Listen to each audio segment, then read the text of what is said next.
할렐루야. 네. 오늘 오예배에 나오신 우리 모든 성도님들마다 하나님이 주시는 은혜와 평강이 넘쳐나기를 축복합니다. 네. 우리가 보통 1년에 예배를 몇 번 정도 드린다고 생각하십니까? 주일에 오전, 오후 예배만 드린다고 치고 계산해보면 1년은 52주니까 최소 1년에 100번 넘게 우리가 예배를 드리게 됩니다. 거기서도 수요 예배 드리시고 또 금요일 날 예배 드리시고 새벽 기도 하시고 이런 분들은 얼마나 많은 예배를 드리겠습니까? 그런데 우리가 이렇게 많은 예배를 드리지만 우리가 드리는 이 모든 예배에서 우리가 다 은혜를 받는 것은 아닌 것 같아요. 어떻게 보면 사실 우리가 예배 가운데 은혜 받는 날은 1년 중에 손에 꼽을 만큼 적을 수도 있습니다. 내 인생에 정말로 기억에 남을 만큼 은혜 많이 받았던 예배 얼마나 되십니까? 그래서 가끔 그런 생각을 해봅니다. 하나님께서 예배 가운데 은혜를 부어주시고 그 은혜의 기쁨을 누리는 것은 어떻게 보면 세상에서 로또에 당첨되는 것과 같은 기쁨이지 않을까. 오늘 찬양 예배에 나오신 우리 성도님들에게 그런 로또가 당첨된 것보다 더 기쁜 은혜가 넘치기를 간절히 축복합니다. 좌우 옆 사람과 한번 인사 나누겠습니다. 말씀에 은혜 받는 주인공이 됩시다. 인사하겠습니다. 할렐루야. 그러면 이 말씀의 은혜는 누가 받습니까? 당연히 말씀을 사모하는 사람이 은혜를 받겠습니다. 그렇지만 때로는 엉뚱한 사람이 은혜를 받기도 합니다. 그런 얘기 많이 들어보셨을 텐데 옛날에 연예인이 되기 위해서 오디션을 보러 갔는데 오디션 보러 간 사람은 안 되고 누가 됩니까? 같이 따라갔던 친구가 연예인 캐스팅이 되듯이 은혜 받을 때도 그럴 때가 있는 것 같아요. 은혜를 열심히 사모하는 사람이 물론 은혜를 받겠지만 아무 생각 없이 어쩌면 예배에 끌려 나온 사람이 더 큰 은혜 받고 돌아가는 경우들도 있습니다. 오늘 이 찬양 예배 가운데 그런 은혜가 있기를 저는 또 소망해 봅니다. 은혜를 사모하시는 분들도 당연히 은혜를 받아야겠지만 진짜 코가 껴가지고 예배에 참석하신 성도님들, 그런 성도님들마저도 오늘 예배 가운데 하나님의 크신 은혜가 임했으면 좋겠습니다. 혹시 끌려 나오신 분 계십니까? 아니면 직분자라서 지금 너무 피곤한데 막 졸리는데 막 피곤한 몸을 이끌고 예배 가운데 나온 분 계시지 않습니까?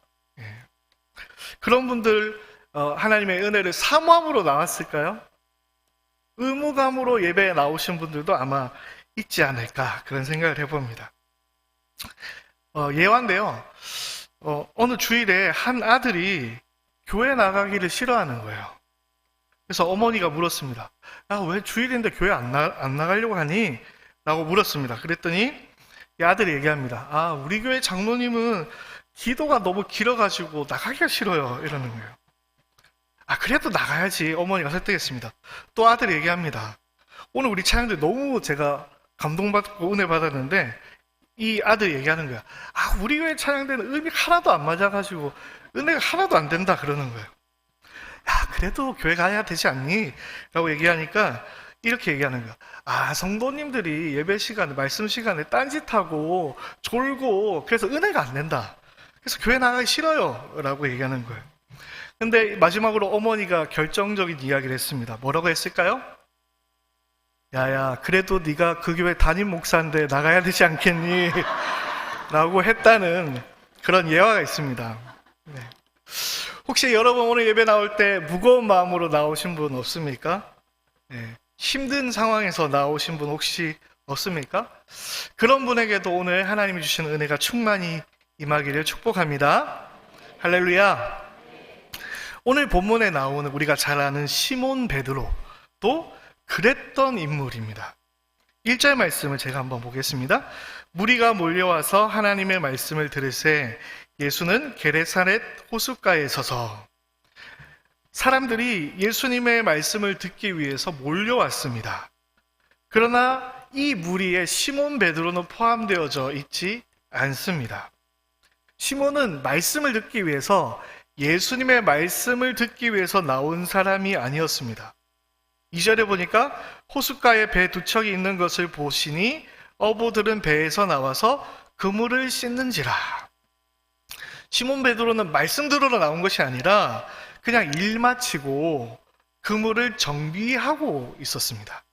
그냥 일 마치고 다음 일을 준비하고 있었지 말씀을 사모하여 모인 인물이 아니었다라는 것입니다. 그런데 그런 시몬에게 예수님께서 요청을 하셨습니다.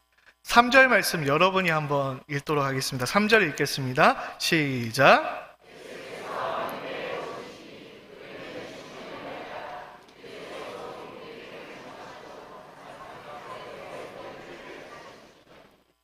네, 예수님의 말씀을 들으러 온 사람들이 너무 많았기 때문에 예수님은 어떻게 하셨냐면 시몬의 배를 빌리셨습니다. 왜 배를 빌리셨는지 이해하기 위해서는 약간의 배경 설명이 필요한데요. 예수님은 주로 사람들이 많이 모이면 어디로 가서 말씀을 전하셨을까요? 첫 번째로 산에 가서, 산 꼭대기에 올라가서 말씀을 전하셨습니다. 이렇게 되면 많은 사람들도 예수님을 바라볼 수 있고 예수님도 무리를 보기에 편하게 되고, 또 마이크가 없던 시절에 산에서 목소리를 이야기하면 울려 퍼지지 않습니까? 그래서 천연 마이크 효과를 얻기 위해서 많은 사람들이 모였을 때 산에서 예수님은 말씀을 전하셨습니다. 마찬가지로 오늘 본문에서는 예수님께서 바다에서 말씀을 전하셨습니다. 그래서 많은 사람들이 몰려 있었기 때문에 해안가로부터 떨어져 있는 곳으로 배를 띄우셔서 그곳에서 사람들을 바라보면서 말씀을 전하셨습니다. 이렇게 하면 서로가 잘 보이고, 또 낮에는 해풍이라고 그러죠. 바다 쪽에서 육지로 바람이 불기 때문에 예수님의 목소리가 청중들에게 잘 전달되었을 것입니다. 그래서 예수님은 배를 띄워서 말씀을 전하셨습니다. 정말 낭만 있지 않습니까? 예.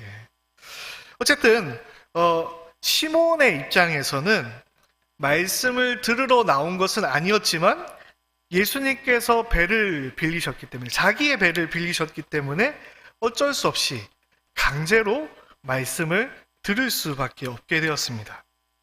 이 배를 육지에서 바다로 누가 이끌어 갔을까요?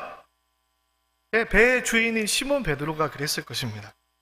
그러면 말씀이 끝나고 예수님을 다시 육지로 누가 모셔와야 됩니까? 시몬이 끌고 와야 됩니다. 결국에는 이 시몬 베드로는 말씀을 사모하여 온 것은 아니었지만 예수님의 가장 가까이에서 처음부터 끝까지 쉬지도 못하고 말씀을 들어야 되는 그런 상황에 놓여진 것입니다. 여기서 우리 성도님들께 질문 한번 던져보도록 하겠습니다. 성경에서 기록되어져 있지 않기 때문에 정답은 없습니다. 오늘 본문에 나오는 이 시몬이 예수님께서 하시는 이 설교를 열심히 들었을까요? 안 들었을까요? 정답은 없습니다. 성경에 기록하고 있지는 않기 때문에. 네. 만약에 여러분이 시몬이었다면 어땠을 것 같습니까? 지금 밤새 일하고 왔습니다. 너무 피곤합니다. 말씀을 들으려고 지금 온 것도 아닌데 예수님이 갑자기 요청해가지고 말씀 듣는 자리에 갑자기 놓이게 된 거죠. 여러분이라면 말씀이 귀에 들어왔을까요? 예. 저였으면 열심히 듣지 않았을 것 같아요. 예. 귀에 말씀이 들어오지 않았을 것 같습니다.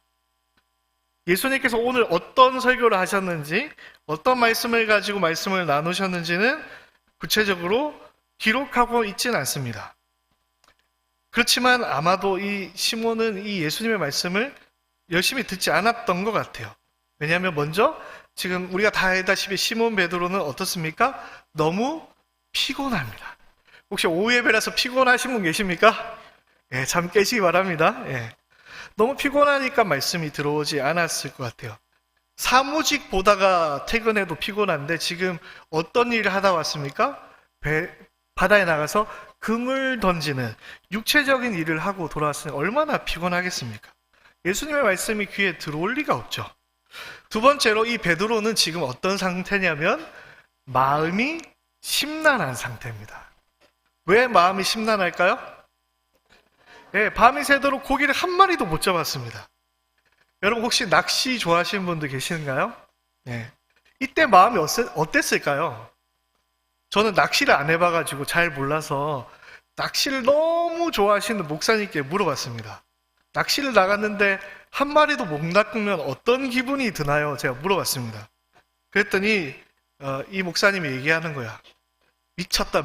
내가 뭐하러 낚시하러 지금 나갔을까? 뭐 이런 생각을 하면서 돌아오는 길에 어떻게 하면 더 열심히 낚을 수 있을까를 검색하고 있는 자기를 발견한다. 뭐 이런 얘기를 하시더라고요. 지금 베드로의 상황이 그러했을 것입니다.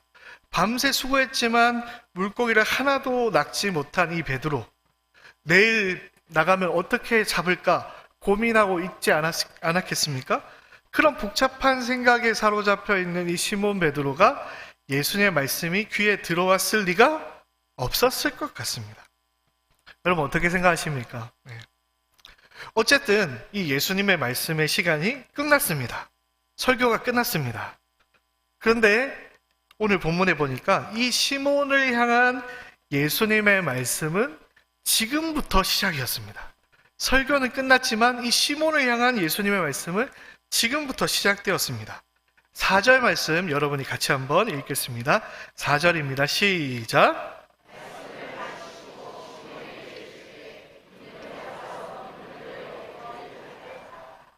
네.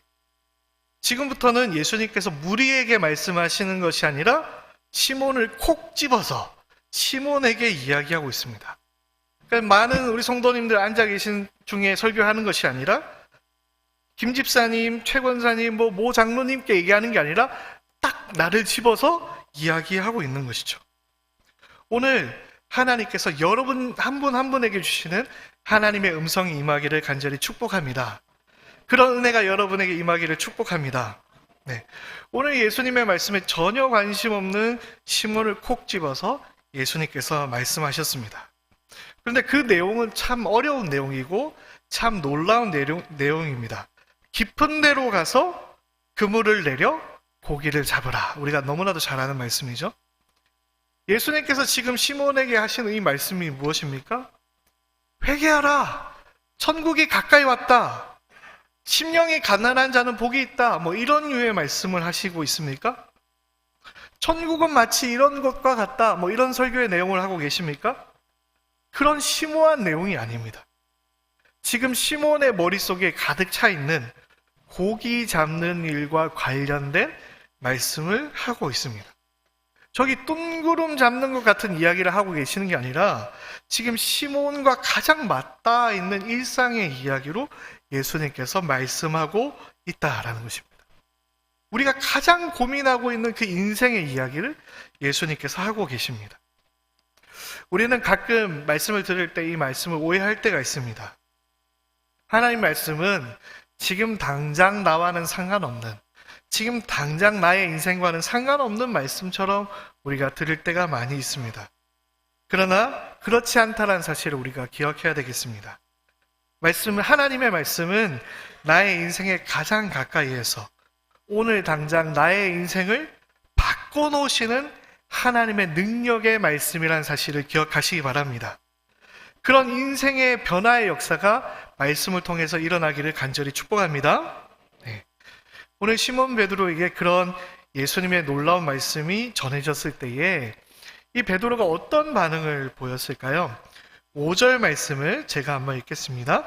시몬이 대답하여 이르되 선생님 우리들이 밤이 새도록 수고하였을 때 잡은 것이 없지만은 말씀에 의지하여 내가 그물을 내리리이다 하고, 시몬은 예수님의 말씀에 순종해서 깊은 데로 가서 그물을 던졌습니다.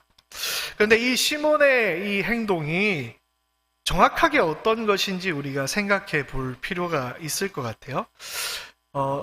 우리가 잘 아는 찬양 중에 이런 찬양이 있습니다. 주의 말씀 의지하여 믿음으로 그물 던져. 이런 찬양 알고 계시죠? 진짜 시몬 베드로는 이런 모습으로 믿음으로 그물을 던졌을까요? 저는 오늘 본문을 읽으면 읽을수록 그렇게 느껴지지가 않았습니다.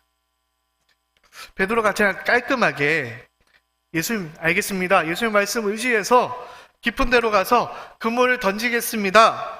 라고 했다면 참 멋있었을 텐데 5절 말씀을 다시 꼼꼼히 살펴보면 앞에 사설이 길다 라는 느낌을 받습니다.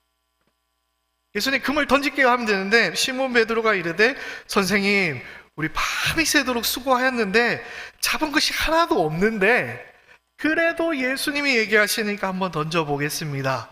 이런 뉘앙스로 이야기하고 있지 않습니까?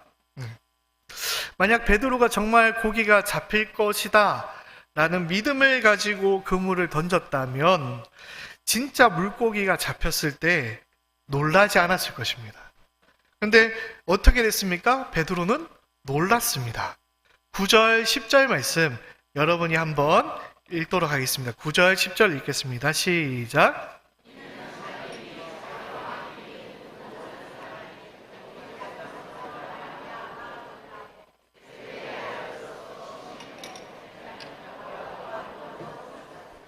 네. 네.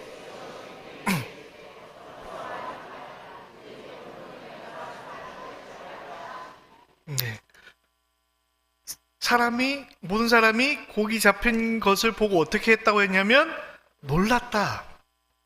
야고보와 요한도 놀랐다. 당연히 시몬도 놀랐다라고 이야기하고 있습니다. 그래서 시몬은 예수님의 말씀에 믿음으로 나아갔다기보다는 어쩔 수 없이 순종했다라고 저는 결론을 내렸습니다. 왜냐하면 이 시몬은 이미 요한복음 4장에서 예수님께 은혜를 입었습니다. 장모님의 열병을 예수님께서 이미 고쳐주셨기 때문이죠. 그런 예수님이 배를 빌려달라. 그런 예수님이 깊은 데로 가서 그물을 던져라 라고 하는데 어떤 사람이 못하겠다라고 하겠습니까? 그죠? 그래서 은인인 예수님께 순종하여서 시몬이 그물을 던졌던 것이죠. 그런데 그런 시몬이 자이든 타이든 말씀을 듣고 순종했더니 오늘 본문에 놀라운 역사가 일어난 것이죠. 6절 7절 말씀에 그렇게 하니 고기 잡은 것이 심이 많아 그물이 찢어지는지라. 이에 다른 배에 있는 동무들에게 손짓하여 와서 도와달라니 그들이 와서 두 배의 채움에 잠기게 되었더라.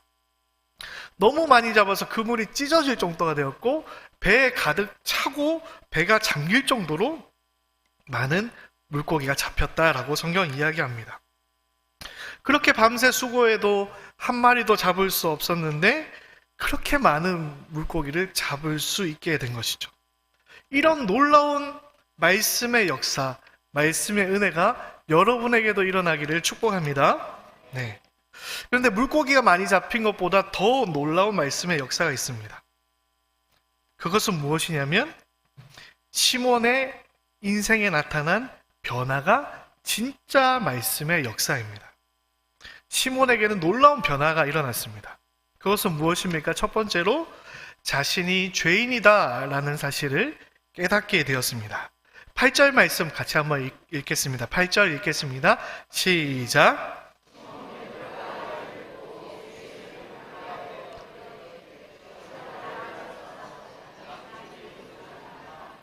네. 이 시몬은 예수님의 말씀의 역사 앞에서 자신이 어떤 존재인지 비로소 깨닫게 됩니다. 자신이 하나님 앞에서 예수님 앞에서 얼마나 큰 죄인인지 말씀의 역사 앞에서 깨닫게 된 것입니다. 아마 상상해보면 시몬은 예수님이 하셨던 말씀 가운데 계속해서 투덜투덜 거렸을 수도 있습니다. 아, 피곤한데 예수님 말씀 언제 끝나는 거야? 그렇게 생각했을 수도 있고, 예수님 낚시에 낙자도 모르는 분이 나는 직업이 어부인데 저기 가서 그물을 던지라니 말이 되는 소리를 하고 있나 이렇게 투덜거렸을 수도 있습니다. 그렇지만 예수님의 말씀의 역사 앞에서 이 시몬 베드로는 무릎 꿇고 회개할 수밖에 없었습니다. 예수님의 말씀 앞에 자신은 너무나도 연약한 죄인임을 깨닫게 된 것이 이 시몬에게 일어난 놀라운 은혜의 역사였던 것입니다. 두 번째로 시몬에게는 어떤 놀라운 역사가 일어났냐면 시몬은 비로소 예수님이 누구신지 알게 되었습니다. 이전에 시몬은 예수님을 어떻게 생각했을까요? 그냥 위대한 선지자, 장모님의 열병을 고쳐준 능력 있는 선지자 정도로만 생각했습니다. 그러나 말씀의 역사를 통해서 예수님이 진짜 하나님의 아들이시구나 라는 것을 깨닫게 되었습니다. 세 번째로 이 시몬에게 어떤 역사가 일어났습니까? 11절에 보니까 그들이 배들을 육지에 대고 모든 것을 버려두고 예수를 따르니라. 아멘. 예수님을 따르는 제자가 되는 놀라운 은혜의 역사가 일어나게 되었습니다. 이 말씀의 역사를 통하여서 이 시몬 베드로는 인생 전체가 변하게 된 것입니다. 이제 더 이상 어부가 아니라 예수님을 따르는 예수님의 제자가 되었던 것입니다. 이런 놀라운 은혜의 역사, 물고기를 많이 잡는 것보다 더 놀라운 은혜의 역사가 여러분에게 일어나기를 간절히 축복합니다. 말씀의 역사 가운데에 우리의 연약함이 깨달아지는 은혜가 일어나기를 축복합니다. 말씀의 역사 가운데에 예수님께서 하나님의 참 아들이심을 깨닫는 역사가 일어나기를 축복합니다. 그로 말미암아서 이 세상에 내가 붙잡던 모든 것들을 버려두고 예수님을 쫓아가는 참된 제자의 삶이 되기를 간절히 축복합니다. 이런 놀라운 은혜의 역사가 누구에게 일어났다고요? 말씀을 사모하여 나온 수많은 사람들에게 일어났던 것이 아니라 시몬에게 일어났습니다. 오늘 말씀의 주인공은 누구죠? 시몬입니다. 시몬. 여러분, 오늘 이 본문을 읽으면 특이한 점이 하나가 있습니다.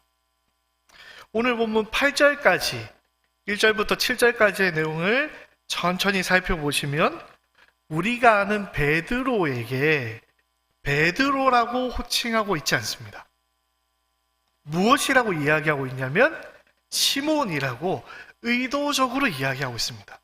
베드로라고 이야기하지 않고 시몬이라고 이야기하고 있습니다.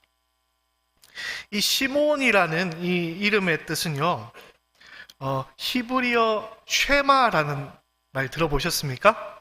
네, 쉐마 이스라엘, 들으라 이스라엘, 듣다라는 단어입니다. 쉐마.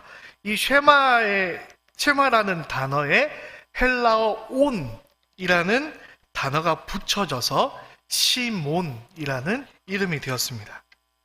그래서 이 시몬이라는 이름의 뜻은 어떤 뜻이냐면 그가 듣는다, 그가 들으신다 라는 의미를 갖고 있습니다. 그래서 일반적으로는 이 그의 자리에 많은 사람들은 하나님을 넣어서 하나님께서 들으신다 라는 의미로 시몬이라는 이름을 사용했습니다. 그런데 이 그의 자리에 하나님 대신에 자기 자신을 넣을 수도 있었습니다. 시몬 베드로 자신을 이 듣는 자의 자리에 넣을 수도 있는 것입니다. 그래서 이 시몬은 듣는 자, 음성을 듣는 자라는 이름의 뜻이 되기도 합니다. 즉 시몬은 하나님의 말씀을 들어야 하는 자였습니다. 그런데 오늘 시몬은 오늘 본문의 내용을 살펴보면 말씀을 듣는 자와는 거리가 멀었습니다. 말씀을 사모하는 자와는 거리가 멀었습니다. 말씀에 순종하는 자와는 거리가 멀었습니다. 그런데 그가 강제로 하나님의 은혜로 말씀을 듣는 자가 되어버렸습니다. 하나님의 은혜로 말씀에 순종하는 자가 되어버렸습니다. 자신의 의지와 상관없이 정말 시몬의 인생을 살게 된 것입니다.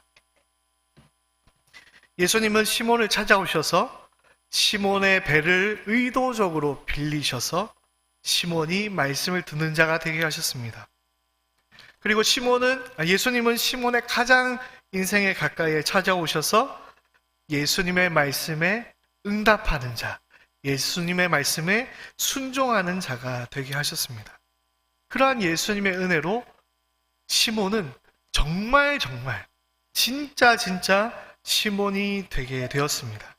진짜 말씀에 듣는 자, 진짜 하나님의 말씀에 응답하는 자가 되었습니다. 그것이 하나님의 말씀의 능력이고 그것이 예수님의 은혜이고 사랑인 줄 믿습니다. 그런 말씀의 능력, 그런 하나님의 은혜와 능력이 오늘 우리 모두에게 임하기를 간절히 축복합니다. 우리는 때때로 오늘 본문에 나오는 시몬 베드로와 같이 말씀을 사모하는 자가 아닐 수도 있습니다. 말씀에 순종하는 자가 아닐 수도 있습니다. 그러나 그런 우리마저 사랑하시는 주님께서 우리 가운데 역사하시기를 축복합니다. 우리 가운데 성령으로 충만하게 임하시기를 축복합니다. 그로 말미암아서 정말로 말씀에 관심이 없었던 시몬이 진짜 시몬이 된 것처럼 우리가 정말로 하나님의 말씀을 사모하는 자, 하나님의 말씀에 순종하는 자, 그로 말미암아서 우리의 인생이 하나님의 말씀의 능력으로 변화되는 정말 시몬과 같은 하나님의 백성들이 되시기를 간절히 축복합니다. 기도하겠습니다.